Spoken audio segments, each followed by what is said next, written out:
నమస్తే, welcome to A1 TV Telugu news. రాష్ట్రంలో రైతులకు కూటమి ప్రభుత్వం అన్యాయం చేస్తుందని, దాంట్లో భాగంగానే యూరియా కొరత ఉన్నా ఏమాత్రం పట్టించుకోకుండా రైతుల పట్ల నిర్లక్ష్యం వహిస్తుందని వైఎస్ఆర్ కాంగ్రెస్ పార్టీ రాష్ట్ర అధికార ప్రతినిధి ప్రచార విభాగ తెన్నేటి కిషోర్ అన్నారు. రాజోలు పార్టీ కార్యాలయంలో జరిగిన సమావేశంలో గత ఖరీఫ్ కంటే ఎక్కువ ఎరువులు సరఫరా చేసేలా చర్యలు తీసుకోవాల్సిన రాష్ట్ర ప్రభుత్వం కేవలం అంకెల గారడి ద్వారా కొన్ని వేల టన్నుల యూరియా ఉందని ప్రచారం చేసుకుంటే తప్పుంది. ఆ రైతులకు యూరియా అందించిన పాపాన పోలేదని కిషోర్ అన్నారు. రాష్ట్రంలో నష్టపోతా ఉన్నటువంటి రైతుల పక్షాన వైఎస్ఆర్ కాంగ్రెస్ పార్టీ ఎప్పుడూ నిలబడి పోరాటం చేస్తూ ఉంటది. ఇది వైఎస్ఆర్ కాంగ్రెస్ పార్టీ జగన్మోహన్ రెడ్డి గారి నాయకత్వంలో ఉన్నటువంటి పార్టీగా గౌరవ జగన్మోహన్ రెడ్డి గారు రైతుల పక్షపాతిగా వారిచ్చినటువంటి స్ఫూర్తితో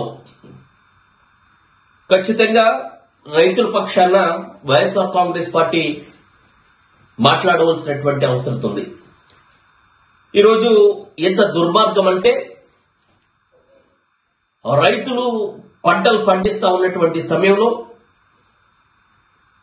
రైతులకు కావలసినటువంటి ఎరువులు సప్లై చేసే విషయంలో కూటమి ప్రభుత్వం పూర్తిగా వైఫల్యం చెందింది.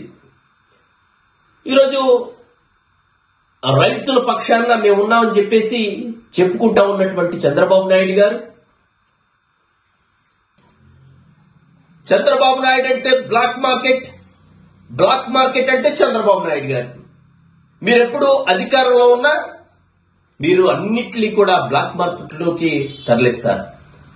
తర్వాత మీకు సంబంధించినటువంటి వ్యక్తుల ద్వారా ఆ బ్లాక్ మార్కెట్ లో అత్యధిక రేట్లకు మీరు ఎరువులను గాని, రైతులకు సంబంధించినటువంటి మందులు గాని మీ బంధువుల చేతో లేకపోతే మీకు సంబంధించినటువంటి వ్యక్తుల చేతో మీరు రైతులకు అత్యధిక ధరలన్నింటినీ కూడా